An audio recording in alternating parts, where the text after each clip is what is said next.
Hello, everyone, and welcome to Horror Night Oasis, a radio show where we discuss all the latest movies and news from the world of horror. Joining me tonight, as always, is my co-host Ian. Ian, are you there? I believe so. How are you doing, sir? I know it's been a busy day on your end, especially being there with all the Derby shit happening. Yeah.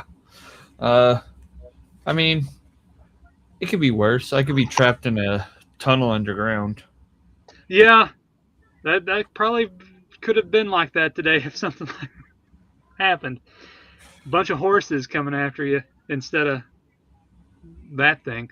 But we are here, and we are ready to kick off a brand new marathon, one that we usually always like to start around this time, another one of those traditional marathons, and it's our Monsters Day marathon where we discuss nothing but monster movies for the entire month of May. Uh, and it's always interesting to see what comes our way. There's been some pretty good monsters and some pretty bad monsters, and I think we got one that's right in between now. Uh, but we are here to kick it off, and I mean, honestly, Ian, we might as well just kick off into it because there's really not a lot to really get into with the film, unfortunately. But there is a little bit of backstory, and this was kind of when I was looking up stuff for the list of films to choose from. I was like, oh, I remember the one that sounded interesting a while back because I was looking up ideas, for the marathon, and I came across it and realized something that was kind of interesting. Um, our film tonight is Scurry from 2024, and when I looked it up and looked at the director, this is the film. This is directed by Luke Spark, who directed Primitive War that we reviewed a few months back. So this is his previous film before he did Primitive War, which Ah. kind of shows like a little bit of progress, but we'll get into it, I guess, a little bit further once we get farther into the review. But Scurry takes place I'm assuming it's modern day, um, but we're not exactly given names to the characters yet until very later on into the film. But I'll just go ahead and say their names because it helps progress the story further. We're introduced to Mark, and he wakes up in a landfill, basically this hole that's opened. Cars. He was in the city driving somewhere, doing something, and he wakes up and he's in this whole manhole, basically, and he's he has a sore across his waist, or the lower half of his abdomen, and he's bleeding. And again, he doesn't know what's going on. He just knows he's weary, just kind of knocked out a little bit, dazed, and he is just moving along because he can't get out of the hole. It's too far down. So he finds an opening and he starts burrowing into the underground. And he soon comes across Kate, and Kate is also another one that's sort of wary and standoffish in her demeanor. And her and Mark sort of have this butting heads camaraderie where they're trying to get along and survive, but they're also kind of standoffish and just kind of at each other's throat a little bit because the story is more or less them trying to, again, survive while also airing out all their personal matters, um, but at the same time they're getting chased. There's these not rustling noises, but these loud noises, uh, sort of uh, chirpings, uh, going along because they're being chased by these creatures. And I don't want to really delve too much into the creatures just yet. I want to do that for spoilers. So Right. basically, um, they're just trying to outrun and get out from underground and try to find their way back to on land. And they're just going through these very small tunnels that were dug by the creatures, because there is a scene where it pans out of the tunnel that they're in and shows an above shot of one of the creatures uh, digging another hole above them. So they're just trying to make it out alive, and also talking about their relatives, their family, children, sisters, stuff like that. And again, they're at each other's throats. Um, and Kate, again, she has more of a backstory as well, a little bit, where, but again, I don't want to get too much into it just yet. And so they're just, again, it's very simplistic, where it's just two people trying to survive in the catacombs of the underground, trying to get back to mainland and survive these man-eating creatures as they chase them and through the various tunnels underneath the city. And that's the gist of the story, without getting too heavily into spoilers, which we probably will, because there's not really too much else to talk about, honestly. Um, so overall, my thoughts. Again, I brought up the director from Primitive War, and I mentioned you had to start. Again, it's earlier work, and the film definitely shows progress from this into Primitive War. Again, Primitive War is the better of the film, but it seems like he managed to take some of the elements in this and use it towards Primitive War, because I felt Primitive War was a more entertaining creature feature monster movie with dinosaurs and everything. This one, it's very light on the creature. I mean, it's there as a means to keep things moving, but it's used sparingly. The effects of the creature is sort of bug like. It's sort of, again, I don't want to get too much into spoilers just yet. It's very bug esque in its appearance, and so again, like, he managed to do that pretty well to keep, again, a decent. I wouldn't say an enthralling or suspenseful. I mean, he's trying to, in parts, especially towards the end, he's trying to keep things suspenseful, where it just doesn't kind of fall into place. It just kind of feels like, oh, you tried. But again, that's like, again, earlier trying to do things that work to eventually lead into bigger and better projects. And like, for what it is, it's fine. It just, the characters were okay. If you're in that situation underground, you wouldn't really want to be fighting with one another, constantly bickering. But it's a way to, I guess, build development for each character involved. Yeah. Again, the creature effects, some were CGI. I think there was like one or two that maybe practical. Maybe in the later half there was like one practical moment, but it's like mainly CGI creature effects. And there's a lot of just like the CGI and just practical effects, not practical, but computer effects, digital effects. Kind of got overabundance used a lot, especially when like the ground was shaking and like the dirt was falling, and like it didn't really. Again, it's an after effect, so the actors aren't really parlaying like the ground's moving or anything. It's just like imposed afterwards, where like the dirt's falling on them and there's like no reaction. Like, if dirt was falling that much, it'd be all over your face and in your eyes. But I digress. It's just one of those moments. It's just like, you could have used less of that and it could have still made, but it is what it is. Again, as the film progressed, it just hit the same beats over and over.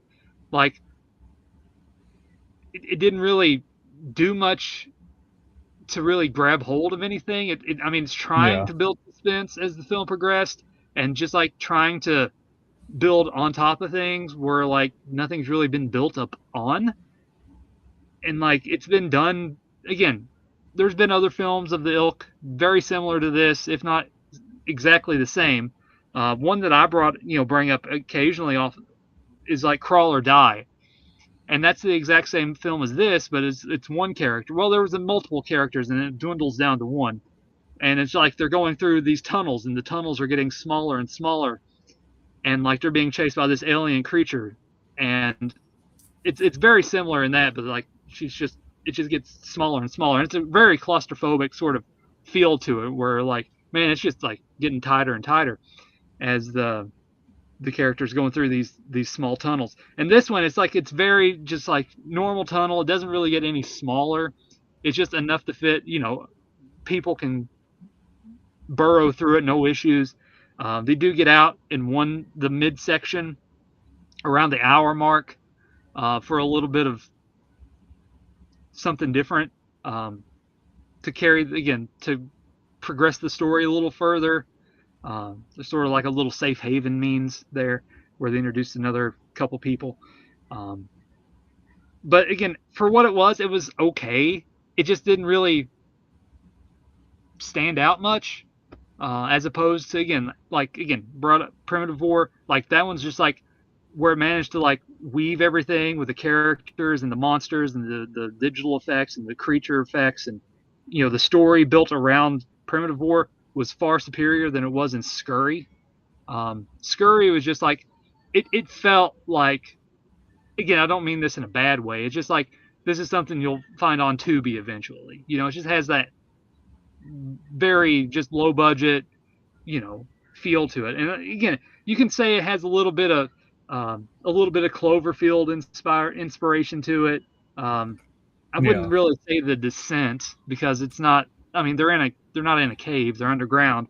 But it's just like in that same vibe, like the Underneath, 9 Miles Down, where like it's people in a cave or underground, and they're being chased by some type of monster creature, and it's like it's very relative, and it doesn't really do anything differently as you haven't already seen before. So, Ian, your thoughts, and then we'll just go back and forth on some stuff. All right. Yeah. I mean, like, it wasn't terrible. It was more monotonous. Like, it just kept, like,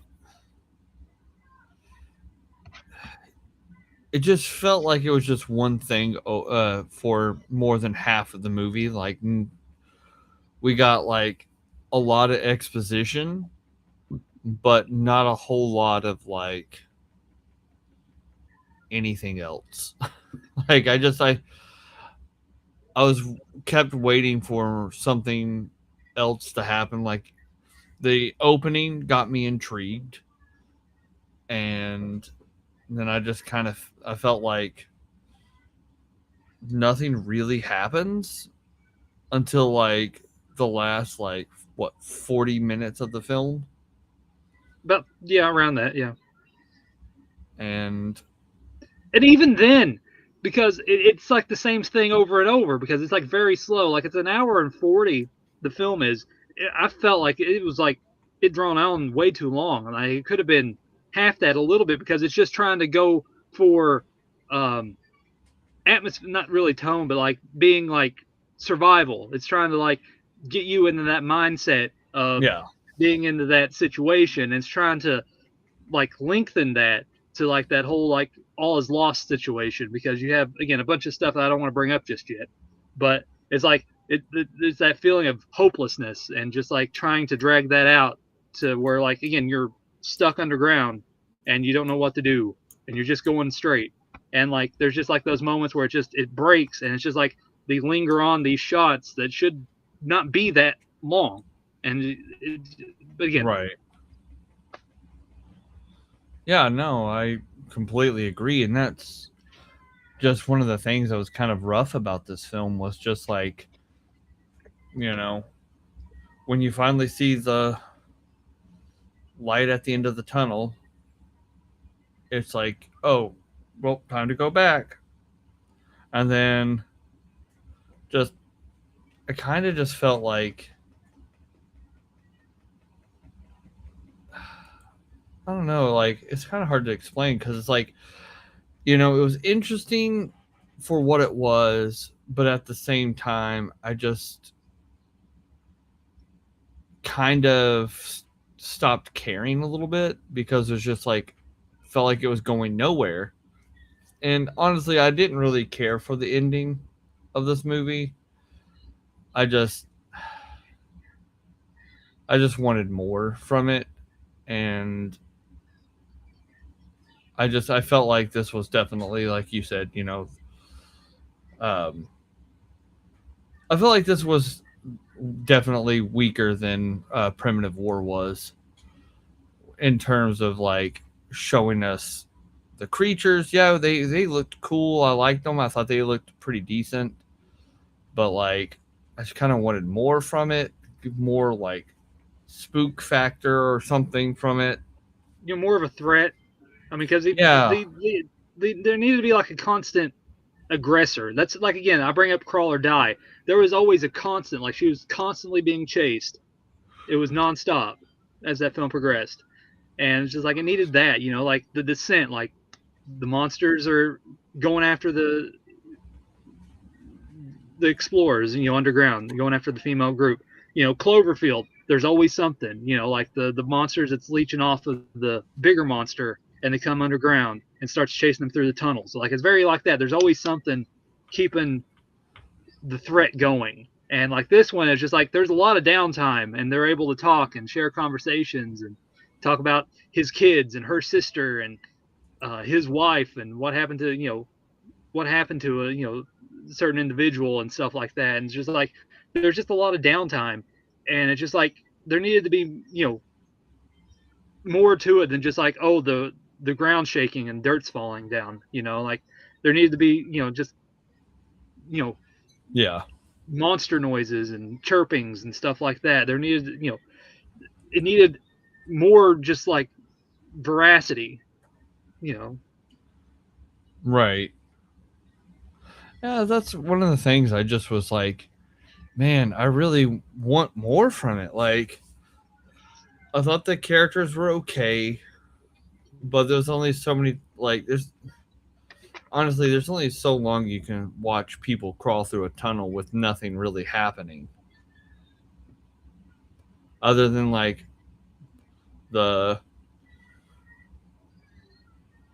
like fake tension that they were building up if the guy was like going to do something or not toward the beginning, and then I just was like, man, do something else. Let's move on.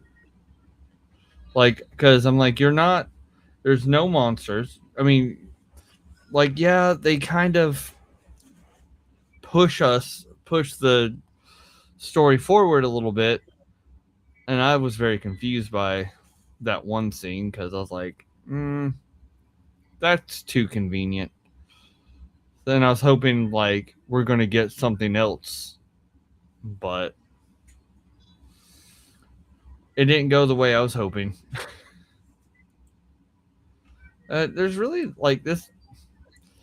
This is definitely one of those movies. It's like you want to talk about without getting extremely spoiler heavy,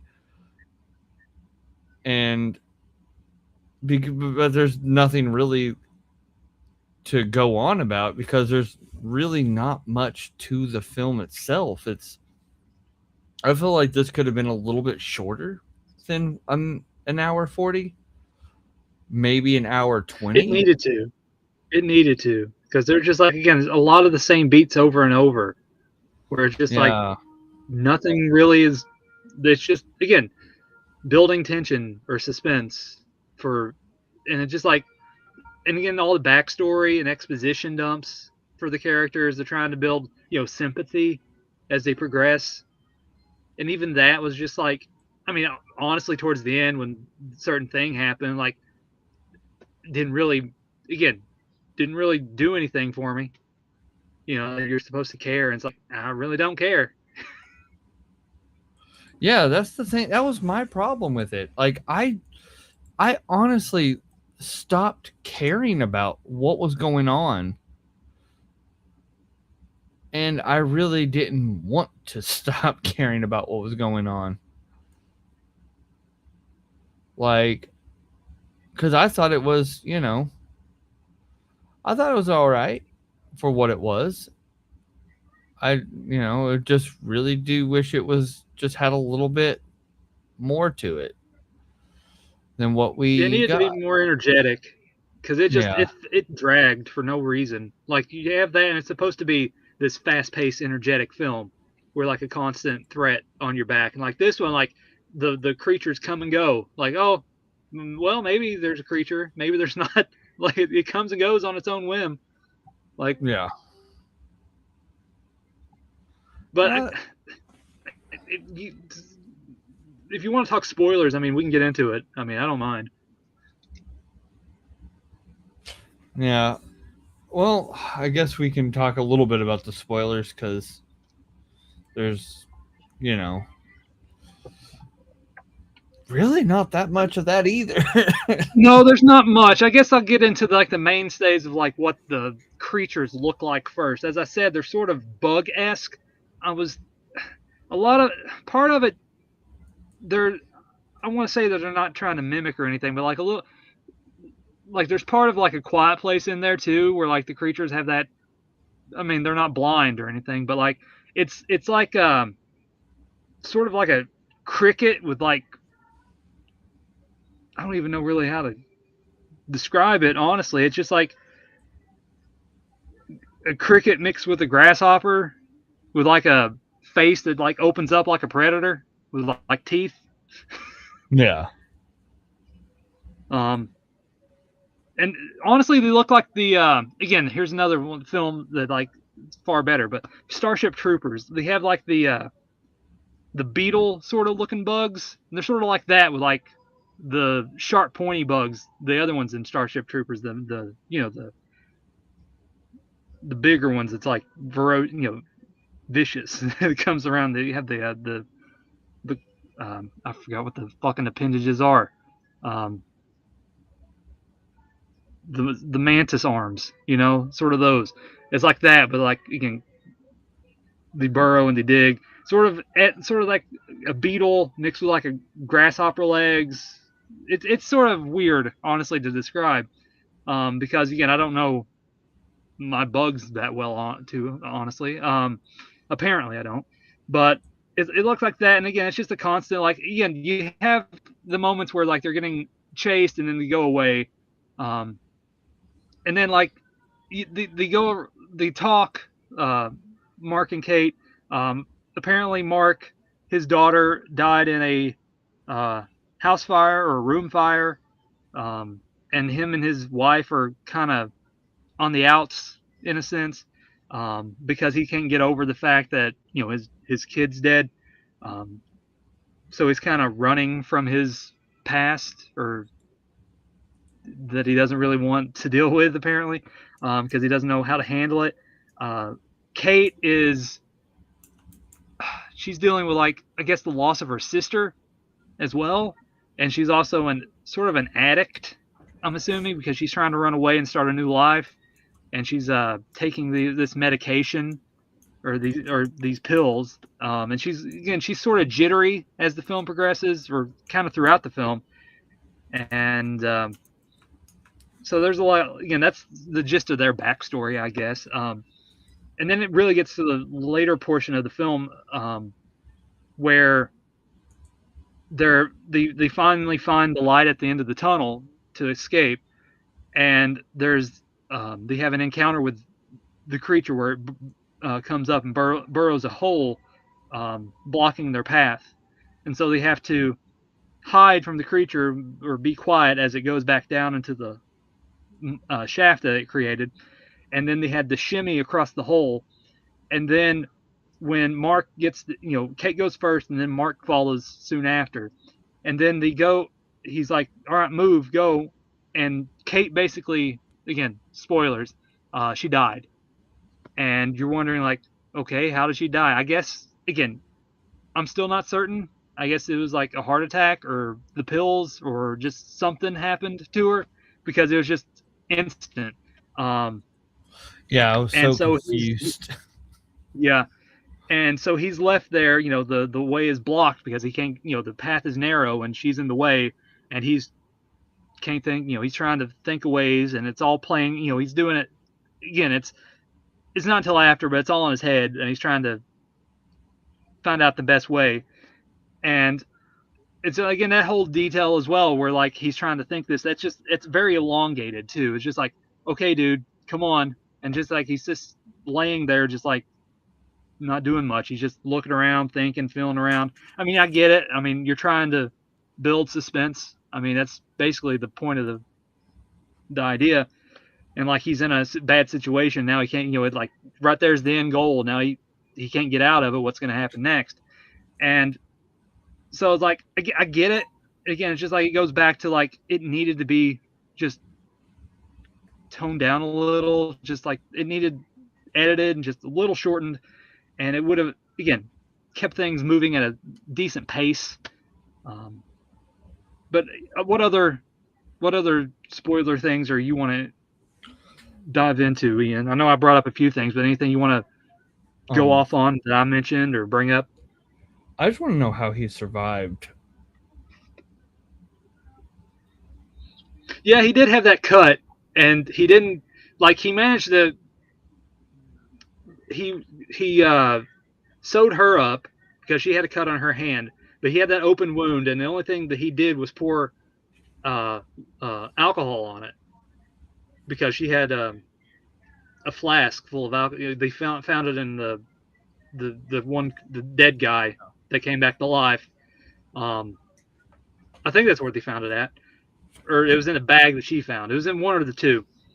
But yeah, like he has that open wound on his lower abdomen there, and he's just like he should be gushing blood, and the creature should be following them because like it's an open wound and he's trailing blood, so it shouldn't be that hard to track him, Yeah.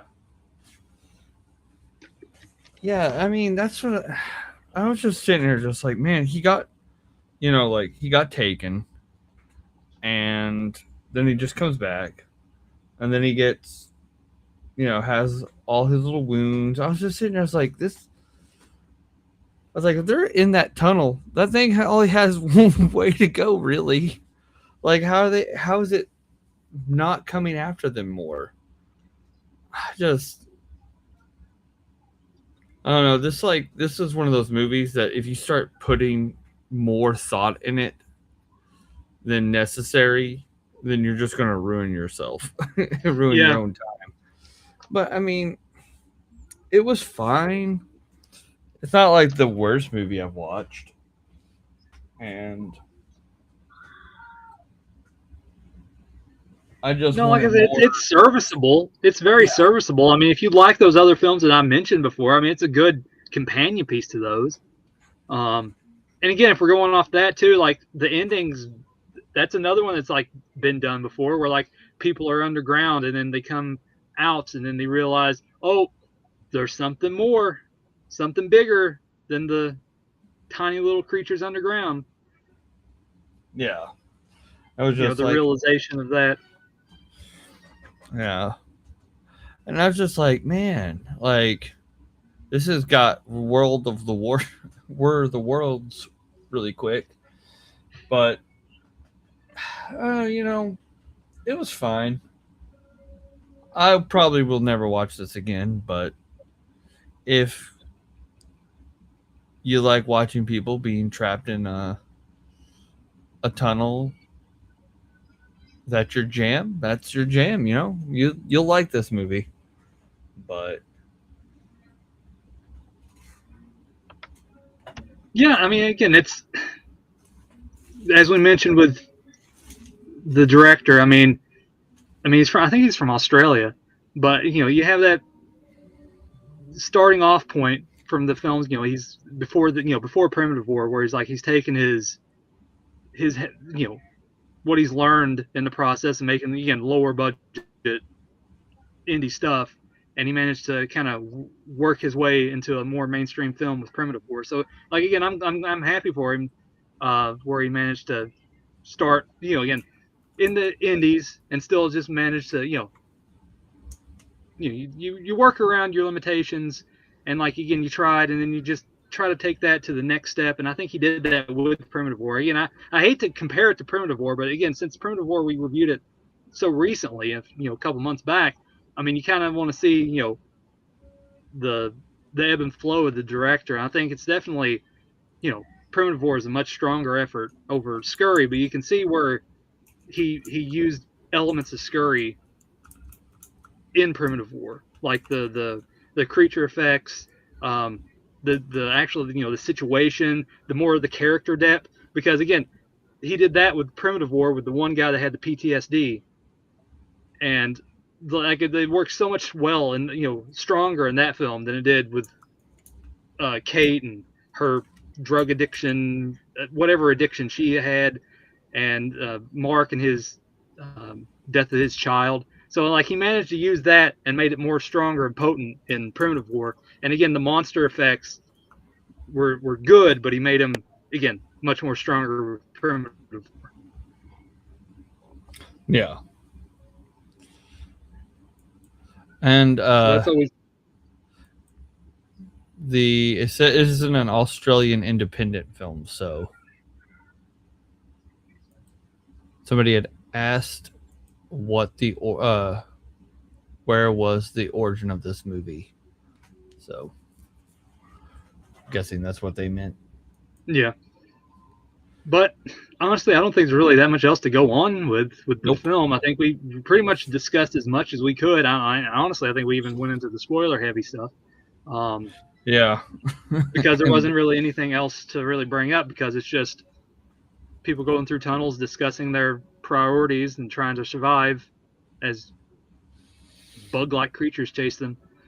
And then the hardships and the going through the all that stuff. But Ian, any final thoughts? I think I got everything out. All right. Like I said, if you like those other films I mentioned earlier, I mean, it's a fine companion piece if you want to do like a double feature, like this and Crawl or Die. It's very similar, but again, I'd go towards Crawl or Die. But yeah, it's fine for what it is. Again, it's a good beginning point. Even though it's not his first film, but just to go back, sometimes you want to see a director's earlier works to just see where they go from, as they progress further. And like you can definitely see the leap off the building. Like okay, it's definitely really rough around the edges, and he definitely managed to pull some strings and make a much better effort with Primitive War, because I think Primitive War was like I think it was like 2 hours, and like that one like flew by, whereas this one's like 20 minutes shorter and just dragged on without much story. So it's definitely again a good 180 everything. Yeah. But Ian, as always, it's been great talking with you, and I'm looking forward to continue on this Monsters Day marathon with whatever monster finds its way in our lap next. As always, thanks everyone for listening, and we will see you next time here on Horror Night Oasis. Good night, everyone.